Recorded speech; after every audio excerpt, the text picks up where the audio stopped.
This film shows how, using a loft conversion as an example, Fermacell can allow you to undertake projects that you may previously have considered too difficult.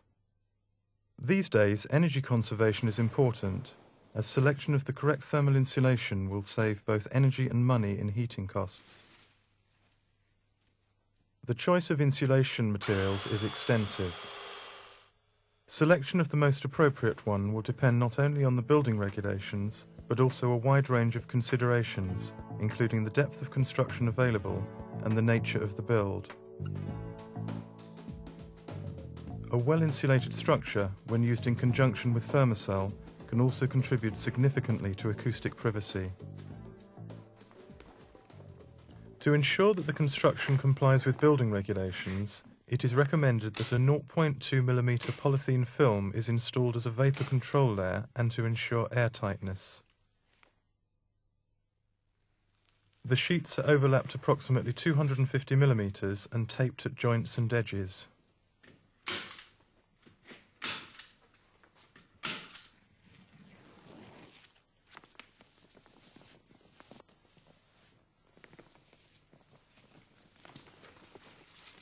Large holes or penetrations should be carefully sealed to ensure the continuity of the membrane.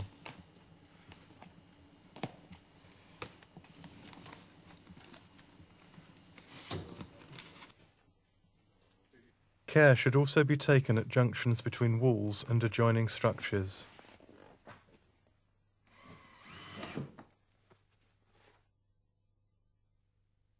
Once this work is complete, the installation of the substructure for the Fermacell boards can be commenced. The size of roof battens and studwork depends on the space between rafters. The substructure is installed in the following order: upstands, roof slope, and ceiling.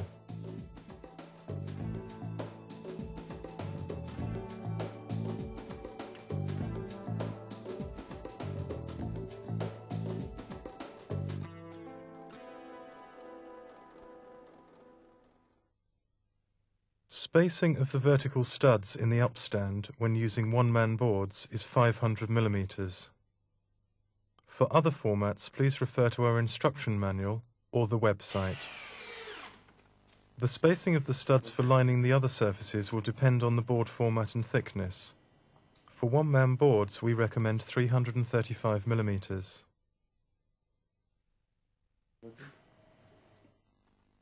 The battens are typically fixed to rafters and joists with screws. Where rafters are uneven, this may be corrected using special screws. Alternatively, pneumatically applied nails or staples may be used to fix the studwork. Here, a timber wedge is used to ensure the battens are level.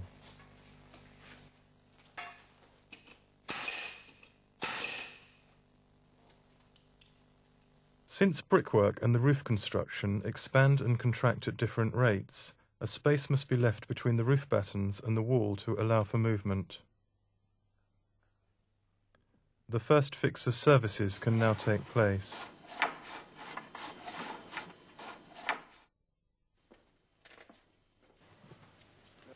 For optimum energy conservation, a transverse layer of insulation may be installed between the horizontal battens. The initial work is now complete and boarding out with Fermacell can now begin. Transporting and handling Fermacell is easy. The one-man board format of 1.5 by 1 meter in 10 mm thickness means tight spaces can be negotiated with ease.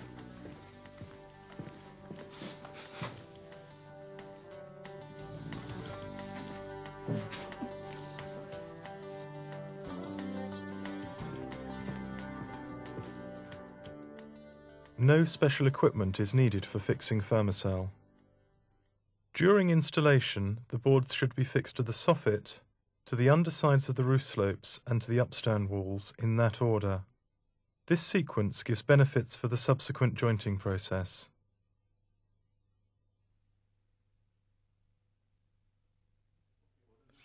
Fermacell can be fixed to studs with Fermacell cross-slot screws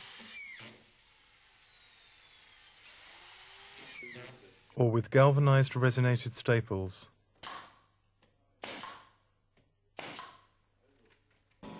Boards should be fixed from the center outwards or from one side to the other. Fixings to ceilings and the undersides of roof slopes should be at 150mm centers. Fermacell boards have strong impact-resistant edges. This allows fixings to be made up to 10mm from the edge without the edges splitting off. When jointing after the boards are installed, a space of 5 to 7mm should be left between the edges of the boards. A similar gap should be left between the boards and other building finishes. Here, because there is a separating material between the two building elements, a crack cannot develop. In this case, Fermacell joint filler may be used for filling the gap. Alternatively, an elastic sealing compound may be used.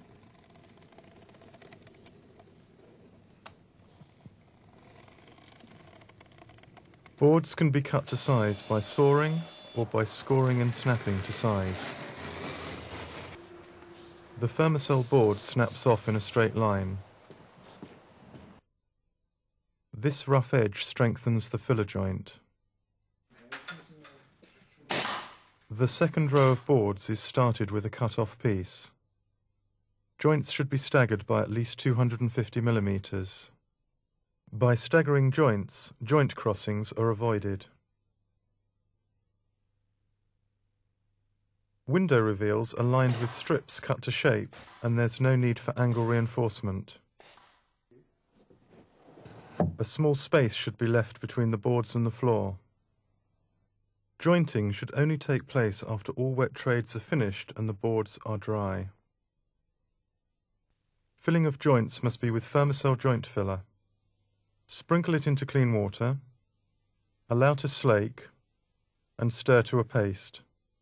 If the equipment is clean, the filler will remain workable for more than 30 minutes.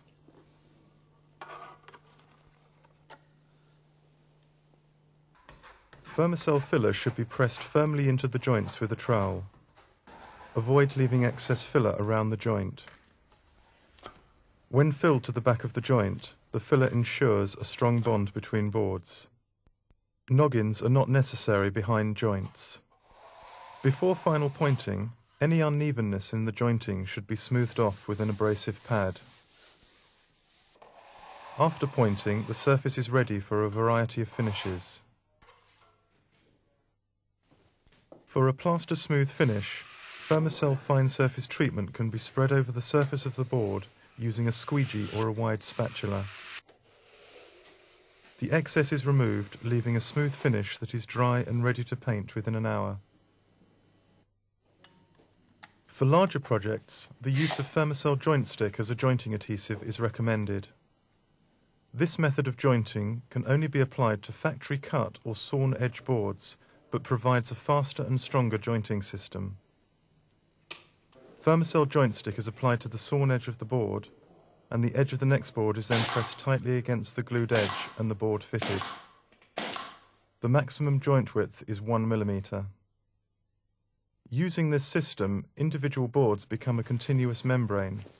The joint is stronger than the boards themselves.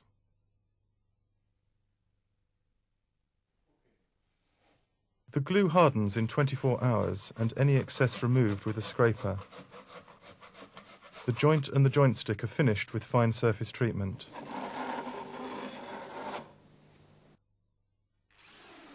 After fixing the boards, mechanical services can be installed. Fermacell walls can carry heavy loads directly from the boards.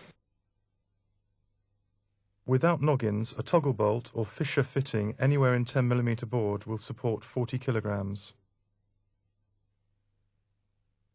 In 12.5mm board, this load may be increased to 50 kilograms.